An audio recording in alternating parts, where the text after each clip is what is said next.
So hello everyone. Today we are going to discuss GS paper 1 or UPSC mains. So everyone, how was the paper? It seems that it is a bit of moderate type, right? Some easy questions, some tough questions, a mixture of both. So let's go through it. If you are new to our YouTube channel, you can subscribe and turn on notifications. So in section A, if we talk about question 1 to 3, so they were majorly from history, ancient history and modern history के question थे। ठीक है, देखते हैं। तो पहला question, analyse the importance of Ashokan inscriptions for reconstructing modern history. तो देखो, यहाँ पर जो था आपको इंट्रोडक्शन में ब्रीफली डिस्क्राइब करना था अशोकन इंस्क्रिप्शंस के बारे में कि वो हैं क्या। ठीक है, और उसके बाद आप देखोगे कि जो आपका बॉडी पार्ट है उसमें आप बता सकते हो अबाउट पॉलिटिकल हिस्ट्री, राइट। किस तरीके से पॉलिटिकल हिस्ट्री पता चलता है मौर्यन एम्पायर का, from Afghanistan to Karnataka. Administration, महामंत्रास के बारे में पता चलता है, राजुकास के बारे में आपको पता चलता है। And they all reveal the governance and welfare measures taken by Mauryan empire. Then Kalinga war, यहाँ से क्या पता चलता है आपको, द 13th रॉक एडिक्ट से about shift of Ashoka towards Dhamma, towards non-violence, towards Buddhism, right? Then Ashokan identity, देवन प्रिया प्रियदसी, ये आपको पता चलता है उनका नाम। देन धम्मा हमने देख लिया है। उसके बाद कल्चरल रीच, यानी ब्राह्मी, खारोस्की, ग्रीक, अरामिक स्क्रिप्ट्स, ये आपको पता चलता है कि ये यूटिलाइज किए गए थे इन द इंस्क्रिप्शंस। और फिर आप जब भी कल्चर का इस तरीके का क्वेश्चन हो, आपको फंडामेंटल ड्यूटी को रेफर करना ही करना होता है। यहाँ पे देखोगे आप article 51 AF, to value and preserve the rich heritage of our composite culture. और कंक्लूजन कैसे करेंगे आप, यूनेस्को रिकॉग्नाइज हेरिटेज के बारे में बता सकते हो, किस तरीके से dhamma, tolerance and welfare contemporary society से भी लिंक्ड हो जाते हैं कहीं ना कहीं। ठीक है, इस तरीके से आप बता सकते हो कंक्लूजन में। अगर आपने ये इस तरह से लिखा है, you will get good marks. तो दूसरे क्वेश्चन का डिमांड डिस्कस करते हैं। सो देखो, discuss the impact of Macaulay's minute on colonial administration and education in India. ठीक है, बेसिक स्टैटिक से क्वेश्चन पूछा है आपका। तो मैकुलस मिनट जो 1835 में आया था, उसमें हुआ क्या था, वो एक डिबेट के बाद आया था। डिबेट किसके किसके बीच में थी, ओरिएंटलिस्ट और एंजलिस्ट के बीच में डिबेट थी, जहां पर प्रमोट करना था इंग्लिश एजुकेशन को वेस्टर्न नॉलेज के according, right. And that will transform Indian education system from decades to follow. ठीक है, उसने ट्रांसफॉर्म कर दिया इंडियन एजुकेशन सिस्टम को, जो आज भी हम फॉलो कर रहे हैं। तो ये इंग्लिश एजुकेशन को स्ट्रेंथन किया, न्यू मिडिल क्लास बनी जिसने जो नए इंग्लिश के लैंग्वेज लिटरेचर को सीखा, राइट। देन इंडिजीनियस जो लर्निंग थी वो मार्जिनलाइज्ड हो गई, जो हम पहले से संस्कृत पर्शियन पढ़ते रहे थे, they were marginalised because of the adaptation of the new system, new structure. Colonial bureaucracy, तो जो हमारा एजुकेशन सिस्टम लाए थे ब्रिटिशर्स, उनका मेन एम क्या था, उनका एम था कि कंटिन्यूअस सप्लाई होते रहे क्लर्क्स की और सबऑर्डिनेट ऑफिसर्स की ब्रिटिशर्स को। Then spread to modern area. अब जब नया एजुकेशन सिस्टम आया तो उसमें लिबर्टी पढ़ा, डेमोक्रेसी के बारे में पता है, रैशनलिज्म, साइंटिफिक टेम्पर के बारे में पढ़ा, एंड मासेस को मॉडर्न आइडियाज पता चला। ठीक है, एजुकेशनल इनइक्वलिटी भी बढ़ी, वाई, बिकॉज वर्नैकुलर लैंग्वेज इन्होंने नेग्लेक्ट किया था, और जो एजुकेशन था वो ट्रिकल डाउन नहीं हो पाया था, बस अर्बन एरियाज तक ही रह गया था, वो ट्रिकल डाउन इफेक्ट नहीं हो पाया था। तो अनइंटेंशनली क्या किया था इन्होंने, इंटेलेक्चुअल फोर्सेस क्रिएट किए थे, और इन्होंने ही क्या किया था, फिर कांग्रेस, कांग्रेस जो है और बाकी आपके ऑर्गेनाइजेशन जो हैं वो इसके बाद बने थे, इन्हीं में से आया था उसका leadership. Next question, the significance of the Gandhian movements lay in the masses they mobilized, elucidate।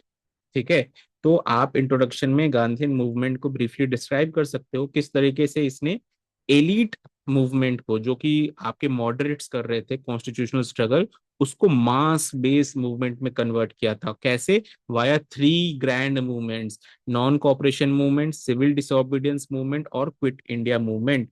ये भी आपको बताना चाहिए यहाँ पर। एंड उसके बाद आप स्टार्ट कर सकते हो बॉडी पार्ट।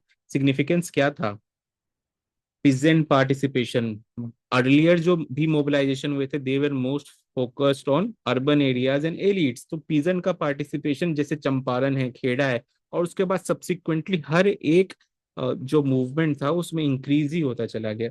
फिर स्टूडेंट एंड मिडिल क्लास का पार्टिसिपेशन हुआ, उन्होंने बॉयकॉट किया इंस्टीट्यूशंस का, डिसेंट्रलाइज्ड हो गया रीच, राइट। फिर उसके बाद वर्कर्स का पार्टिसिपेशन हुआ, जैसे अहमदाबाद मिल्स स्ट्राइक।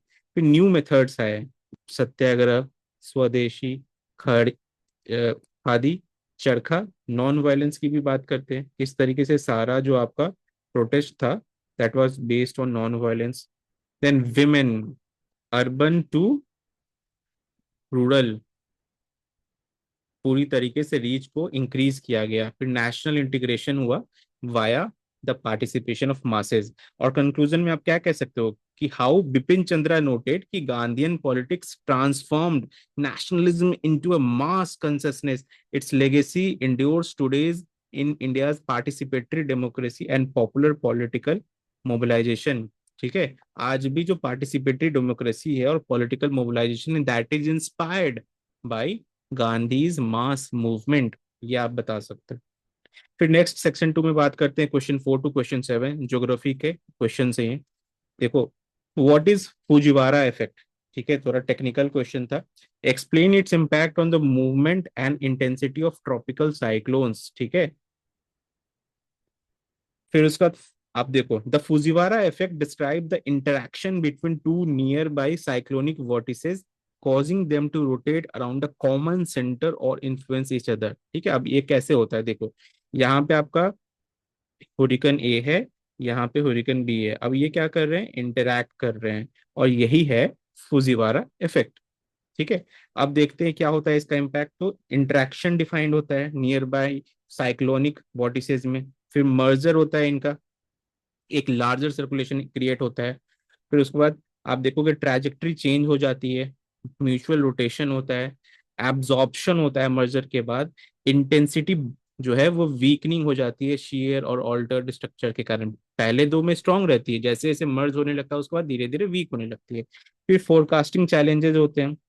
तो कंक्लूजन में आप क्या कह सकते हो, जो recent cyclonic interaction bay of Bengal में हुआ जिसको आईएमडी, तो आईएमडी ने नोट भी किया था। ठीक है, तो इसमें क्या बताया गया है, इसमें बोला गया है कि कंसर्न्स हैं फुजिवारा इफेक्ट के, राइट, नवंबर 2025 में हुआ था। तो ये एक इंटरेक्शन दिखाता है कि किस तरह हमारे बैक यार्ड में भी ये चीजें हो रही हैं।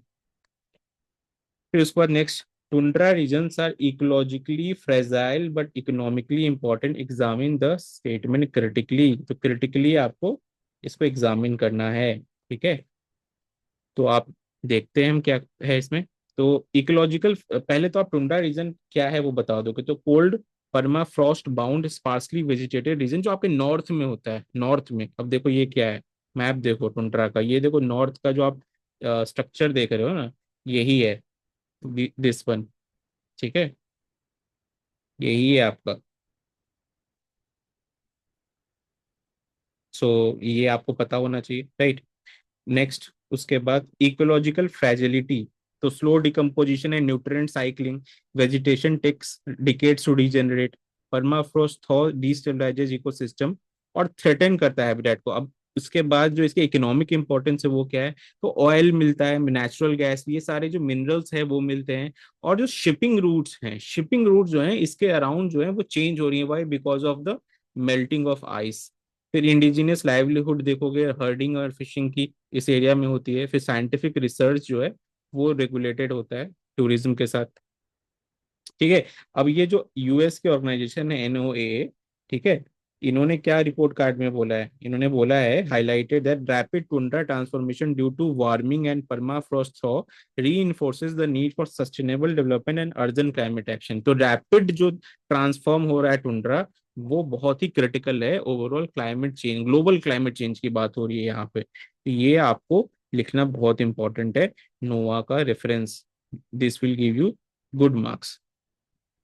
Then discuss the role of aeolian processes in desertification and land degradation. ठीक है, तो एओलियन प्रोसेस होता क्या है, जो विंड एरोजन होता है, ट्रांसपोर्टेशन होता है, डिपोजिशन होता है, ये जो डिग्रेडेशन के एजेंट होते हैं एरिड और सेमी एरिड रीजन में, वही होता है आपका एओलियन प्रोसेसेस। ठीक है, अब यूएन ने 2025 से 2034 को decade on combating sand and dust storms को बताया है, राइट। इसका मतलब ये इंपॉर्टेंट हो जाता है आपके लिए।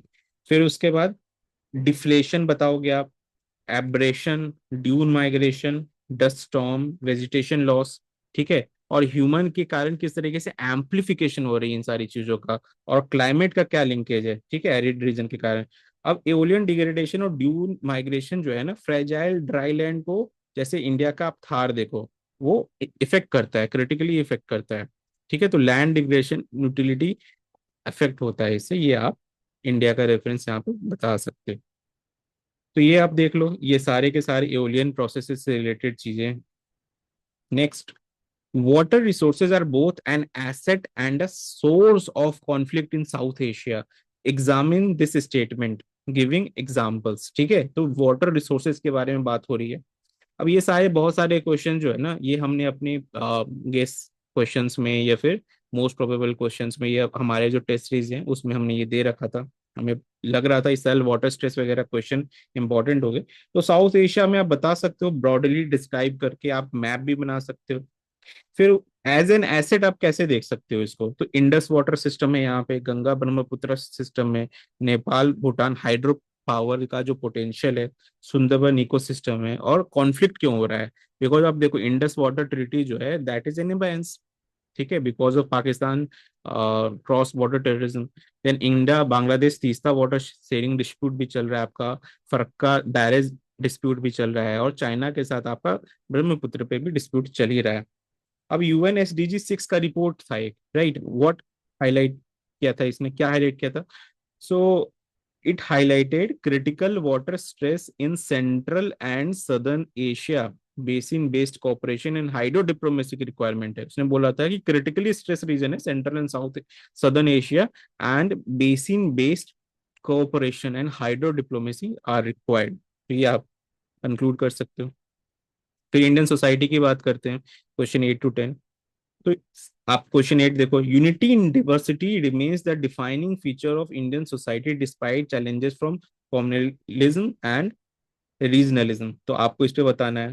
तो देखो, ऐसा क्वेश्चन आएगा ना तो सीधा आप कीवर्ड को डिफाइन कर सकते हो। कीवर्ड को या तो यूनिटी इन डिवर्सिटी को, या तो आप कॉम्युनलिज्म एंड रीजनलिज्म दोनों को डिफाइन कर सकते हो, ठीक है। तो को एग्जिस्टेंस की बात होती है इसके अंदर।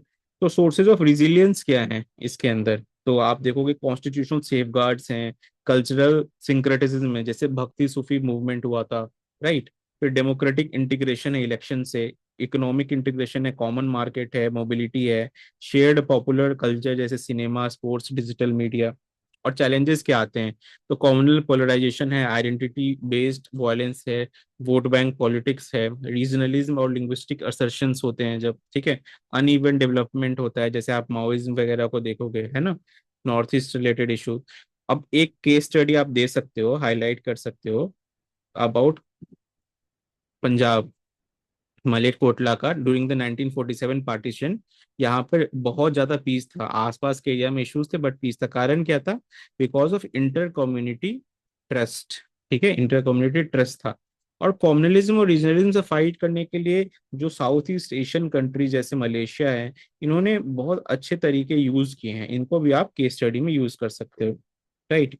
फिर कॉन्स्टिट्यूशनल मोरालिटी की बात कर सकते हो। ये देखो, ये क्वेश्चन आता है तो ठीक होता, नहीं तो आप यूज ही नहीं करते हो। आपको कंक्लूजन में या बॉडी पार्ट में इस तरह के कीवर्ड्स यूज करने चाहिए। Next, how do you understand disability, substantiate the need for an inclusive policy framework in India, ठीक है। तो आप डिसेबिलिटी से रिलेटेड कोई कंटेक्स्ट जो न्यूज में लेटेस्ट है वो बता सकते हो, या फिर आप डिफाइन कर सकते हो, disability is the outcome of interaction between impairment and social, physical and institutional barriers. तो एक पर्सन डिसेबल्ड सिर्फ इसलिए नहीं होता because he is physically incapable, but because of the social and institutional barriers. आपका सोशल बैरियर होता है, institutional barrier होता है, that make the person disabled. फिर राइट, अब जो हमारा लेटेस्ट फ्रेमवर्क आया है वो हमने राइट बेस्ड शिफ्ट किया है। फिर एक्सेसिबिलिटी पे फोकस किया है, राइट। क्या होना चाहिए, 3 A's, ये आप नहीं यूज करते हो। अवेलेबिलिटी, एक्सेसिबिलिटी, अफोर्डेबिलिटी होना चाहिए। फिर एजुकेशनल इंक्लूजन होना चाहिए, एम्प्लॉयमेंट डिस्क्रिमिनेशन नहीं होना चाहिए। फिर जो हमारा एक्ट आया है, राइट ऑफ जो फिजिकली डिसेबल्ड लोग हैं, वो लीगल बेसिस देता है इक्वलिटी और रिजर्वेशन के लिए। अब की स्कीम, जैसे आपको स्कीम्स बताना होगा, एक्सेसिबल इंडिया स्कीम, फिर यूडीआईडी, एडीआईपी, जो टूल्स होते हैं यूटिलाइज करने के लिए डिसेबल लोगों के लिए। अब ग्लोबल कमिटमेंट की बात करो तो United nation convention on the rights of persons with disabilities, वो क्या बात करता है? Equality, non discrimination, accessibility, inclusive education, employment and full participation. और आर्टिकल 14 जो हमारे कॉन्स्टिट्यूशन का है वो क्या बात करता है? वो गारंटी देता है, राइट, गारंटी बिफोर लॉ। फिर कंक्लूजन में आप बता सकते हो सबका साथ, सबका विकास, सबका विश्वास और सबका प्रयास, ये चीजें लिखना होता है आंसर में नंबर लाने के लिए, ठीक है, इंपॉर्टेंट है आपके लिए। Next, do you think digital technology promote social empowerment? Explain with example. अब देखो यहाँ पे तो एक्सप्लेन विथ एग्जांपल यूपीएससी ने दे रखा है, बट अगर नहीं भी दे रहा होता ना तो भी आपको एग्जांपल्स वो इम्प्लिसिट था, आपको लिखना ही था, ठीक है। अब यहाँ पे डिजिटल टेक्नोलॉजी का कोई कॉन्टेक्स्ट दे दो या फिर आप डिफाइन कर दो कि digital technology can expand access to information, services, participation, right. अब देखो फिनेंशियल इंक्लूजन होता है, यूपीआई आपने देखा होगा, डिजिटल पेमेंट वाइडन किया उसने, गवर्नेंस जैसे डिजी लॉकर, उमंग, एम गवर्नेंस जैसे मोबाइल गवर्नेंस, ये सब भी इसी से लिंक्ड है। फिर एजुकेशन की बात करो तो स्वयं टेली एजुकेशन, टेली मेडिसिन, ये सारी चीजें होती हैं, हेल्थ केयर भी आ जाता है, ई संजीवनी। फिर विमेन्स एम्पावरमेंट की बात करो तो ऑनलाइन मार्केट प्लेसेज हुए हैं, और जो बहुत सारे जो एसएचजी के प्लेटफॉर्म्स चल रहे हैं, ठीक है, वो यूटिलाइज करते हैं डिजिटल प्लेटफॉर्म को, क्यों? For loans, for interactions with other people, other women, right. Kudumbashree ने इसको बहुत अच्छे से यूटिलाइज किया। फिर वॉइस एंड पार्टिसिपेशन, तो social media enables mobilisation, mobilisation increase होता है सोशल मीडिया के कारण। फिर डिजिटल डिवाइड है, अब ये बहुत बड़ा इशू है। डिजिटल डिवाइड जो है आपका, जो है वो क्या करता है कि इनइक्वलिटी क्रिएट करता है, दैट इज एन इशू। फिर आप इसमें यूनिवर्सल कनेक्टिविटी की बात कर सकते हो, गवर्नमेंट के कुछ स्कीम्स की भी बात कर सकते हो, राइट। फिर नेक्स्ट आते हैं question 11 to question 13, that is related to art, culture, polity and economy, ठीक है। तो Vijayanagar architecture exemplifies the amalgamation of past traditions and contemporary practices, elucidate with examples, ठीक है। तो यहाँ पे आपको विजयनगर एरा के बारे में बताना था ब्रॉडली, कि 14 से 16 सेंचुरी में था, और ये सिंथेसिस दिखाता है साउथ इंडियन ट्रेडिशन का और कंटेम्प्रेरी जो वहाँ पे और इन्फ्लुएंसेस थे। अब इसका मैप बनाना है आपको, देखो मैप बनाना बहुत इंपॉर्टेंट है, वेरी इंपॉर्टेंट। अगर आप नहीं बनाओगे तो आप मार्क्स लूज कर रहे हो, ठीक है, तो ये आपको बनाना ही था। देन कंटिन्यूटी विद ट्रेडिशन में आप द्रविडियन स्टाइल, विरूपक्ष और विट्ठला टेम्पल्स का एग्जांपल, गोपुरम, विमाना, पिलर्ड मंडप, इलेबोरेट स्कल्पचर रिलीफ वर्क, फिर जो उग्र नरसिम्हा, ये सारे जो एग्जांपल है वो दे सकते हो। फिर कंटेम्प्रेरी इनोवेशन में आप लोटस महल, एलिफेंट स्टेबल, जो इंडो इस्लामिक फॉर्म में बाद में क्रिएट हो गए थे। फिर सो अब ये जो आपके बहुत सारे जो विजयनगर आर्किटेक्चर की चीजें हैं वो सेकुलर आर्किटेक्चर से रिलेटेड है, जिसको बाद में एक्सपैंड भी किया गया। फिर वाटर मैनेजमेंट सिस्टम को और एडवांस कर दिया गया जो विजयनगर एम्पायर में था।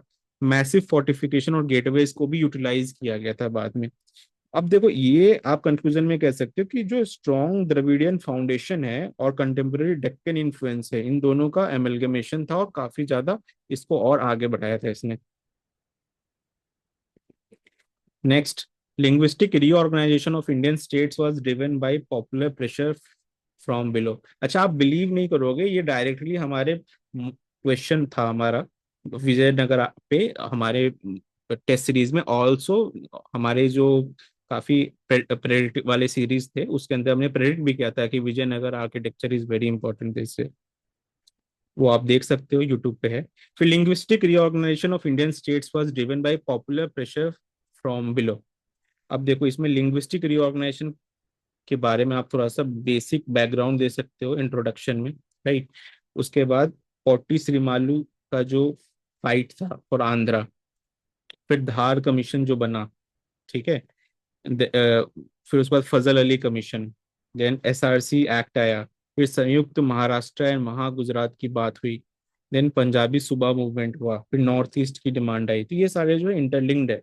तो ये पहले धार कमीशन हुआ था, फिर पोटी श्री मल्लू का जो है फास्ट चला था, फिर उसके बाद आपके फजल अली कमीशन, ये सारी चीजें हुई थी, ठीक है। फिर उसके बाद Grassroots assertion shapes reorganization, but success lay in institutionalizing demands through democratic processes.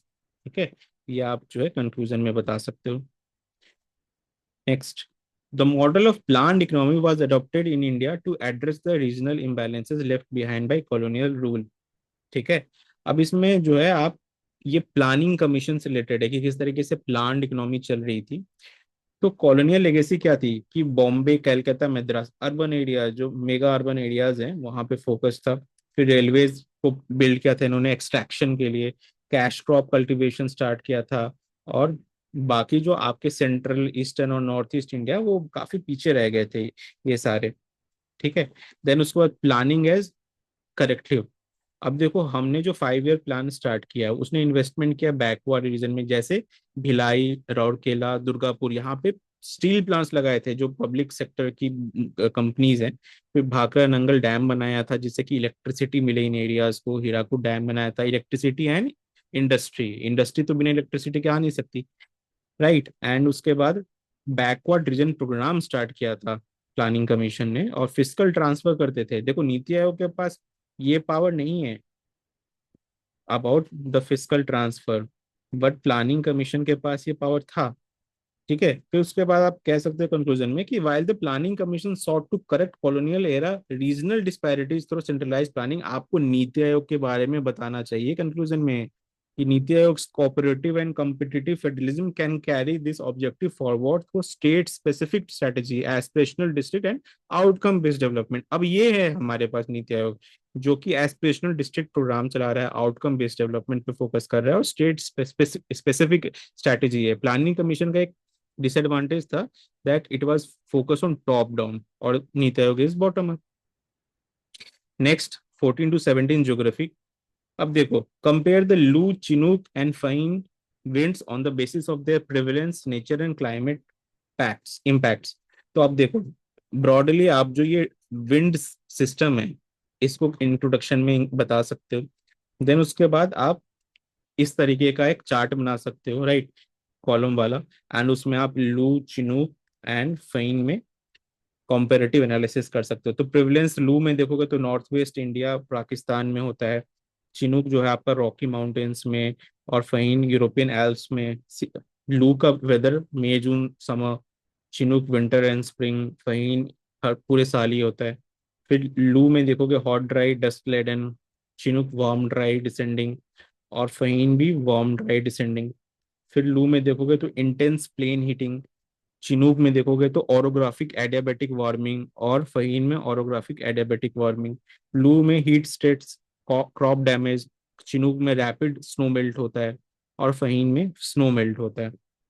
ठीक है, तो माउंटेन डिसेंडेंट मैकेनिज्म होता है चिनूक और फहीन का. और लू जो है कॉन्टिनेंटल हीटिंग फिनोमेना है. ये आपको पता होना चाहिए, कंक्लूजन में लिख सकते हो.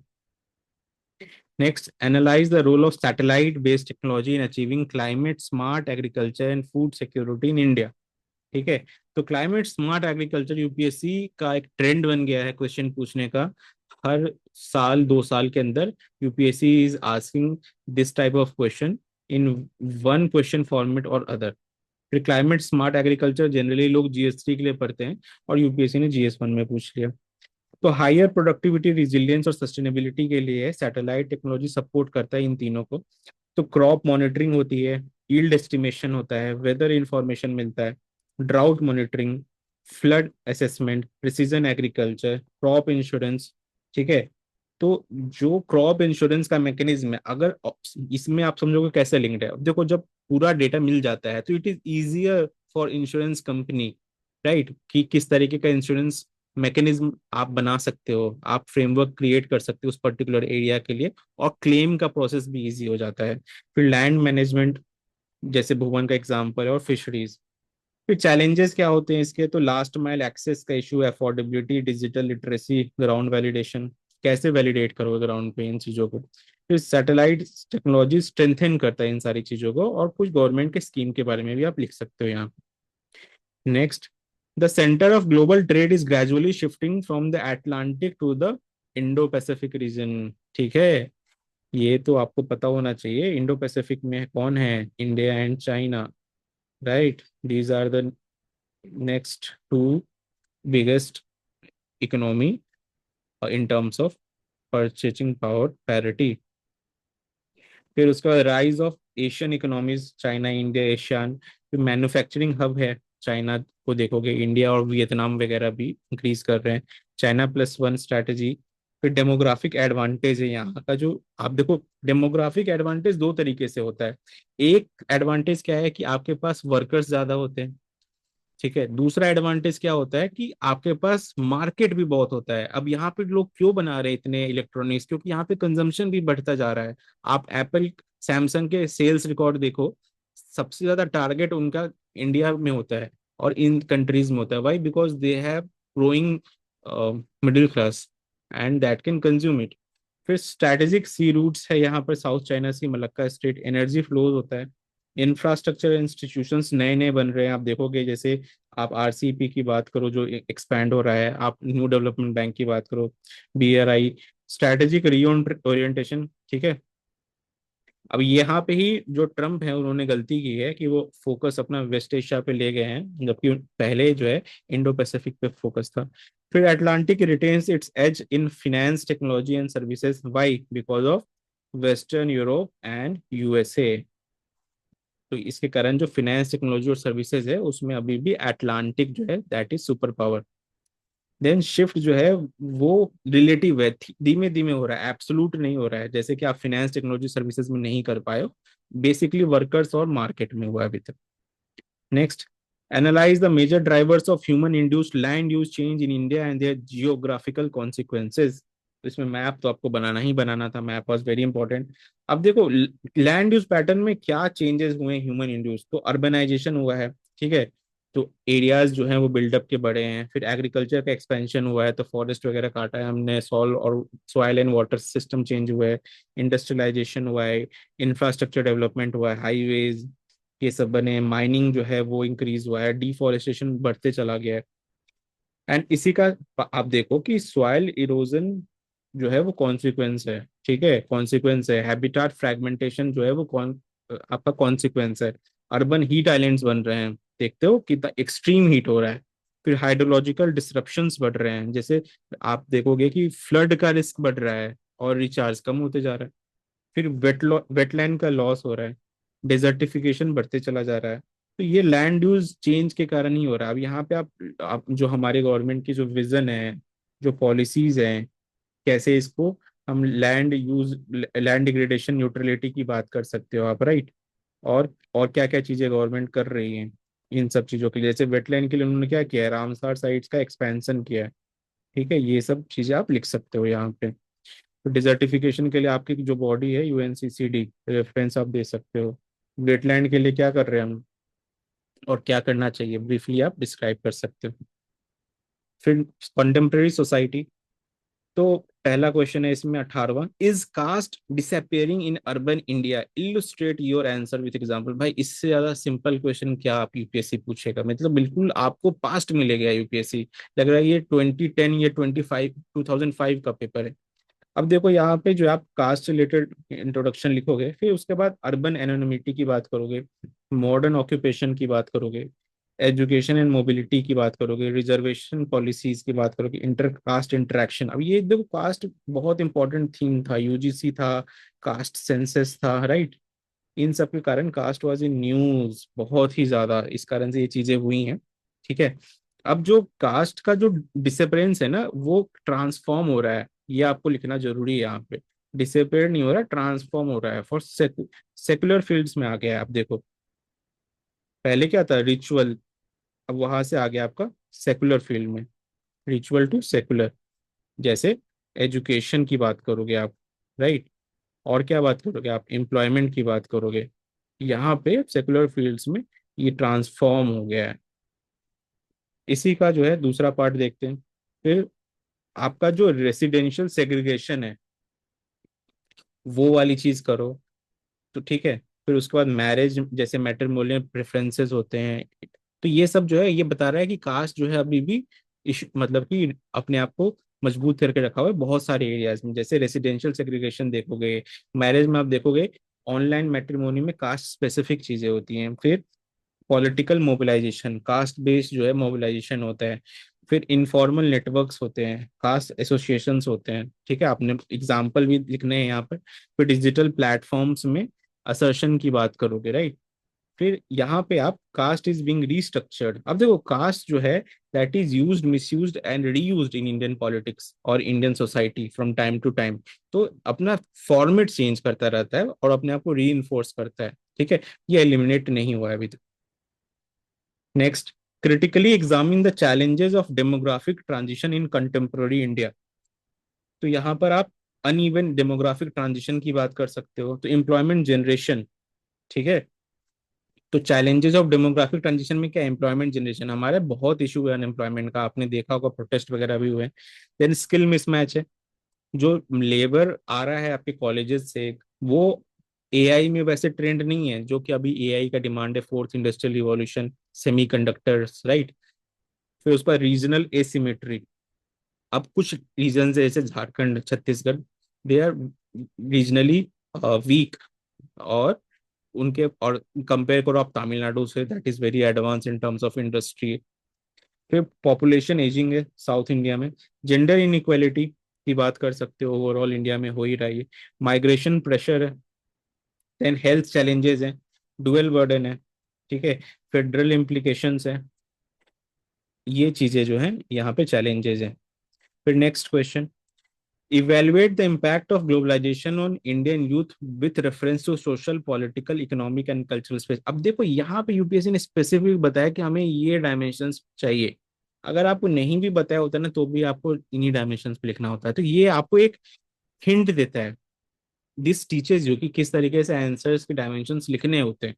तो यहाँ पे आप देखो कि ग्लोबलाइजेशन क्या होता है, ग्लोबलाइजेशन इंटीग्रेट करता है आपके मार्केट्स को, जो टू एक कंट्री से दूसरे कंट्री लोग जा रहे होते हैं, गुड्स जा रहे होते हैं, सर्विसेज जा रहे होते हैं, वो इंक्रीज होते हैं ग्लोबलाइजेशन से। 1991 this was a very important time, इसी के अराउंड जो है आपका यूएसएसआर का डिसइंटीग्रेशन हुआ, और इसी के अराउंड इंडिया ने एलपीजी पॉलिसी को अडॉप्ट किया था, ठीक है। अब ये क्वेश्चन देखोगे that is not India specific, तो अब यहाँ पे आप थोड़ा सा ग्लोबल अप्रोच भी रख सकते हो। इकोनॉमिक में आप क्या बात करोगे, दैट आईटी सर्विस स्टार्टअप जो है वो जॉब क्रिएट कर रहे हैं, ऑन्टरप्रेन्योरशिप वाली बात कर सकते हो, कि इकोनॉमी की बात कर सकते हो, ठीक है। फिर उसके बाद सोशल में क्या बात करोगे, जो फैमिली स्ट्रक्चर, पहले क्या था आपका फैमिली स्ट्रक्चर ज्वाइंट फैमिलीज होती थी, वहां से क्या हो गया अब न्यूक्लियर फैमिलीज की बात हो रही है। फिर जेंडर रोल्स जो हैं वो काफी ज्यादा चेंज हो गए हैं, वुमेन के जॉब की बात हो रही है, राइट। फिर उसके बाद यहाँ पे आप ट्रिपल बर्डन की भी बात कर सकते हो, जो वुमेन पे इस कारण से आ रहा है। What is triple burden, triple burden क्या है, triple burden is related to the fact that women are working also, ठीक है, और क्या हो रहा है, they are taking care of children also, and they are cooking also. So this is a triple burden, ये आप बता सकते हो यहाँ पे। फिर सोशल मीडिया कल्चर जो है वो न्यू प्रेशर ऐड कर रहा है, राइट।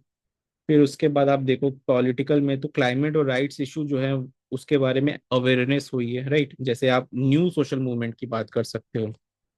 डिजिटल प्लेटफॉर्म ने इनेबल किया है पार्टिसिपेशन, मिस इन्फॉर्मेशन और एल्गोरिथमिक पोलराइजेशन। अब देखा होगा आपने दिल्ली रॉयट जो हुए थे, उसमें सोशल मीडिया का बहुत यूज किया गया था इसको फ्यूएल करने के लिए, राइट।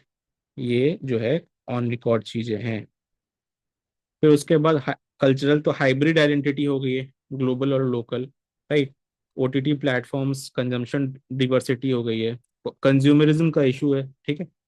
फिर ग्लोबलाइजेशन से रिलेटेड चीजें है, तो यहाँ पर आप क्या कह सकते हो कि इंक्लूसिव कॉन्फिडेंट पॉलिसी रिस्पॉन्सेज होने चाहिए, और ग्लोबलाइजेशन इज इरिवर्सिबल, ठीक है, ये अपना चेंज कर रहा है format but it is irreversible. So that was it. Keep practicing, keep writing. Full model answer will be provided on our Telegram channel. वहां से आप ले सकते हैं. Do subscribe, like and share our video. Thank you very much.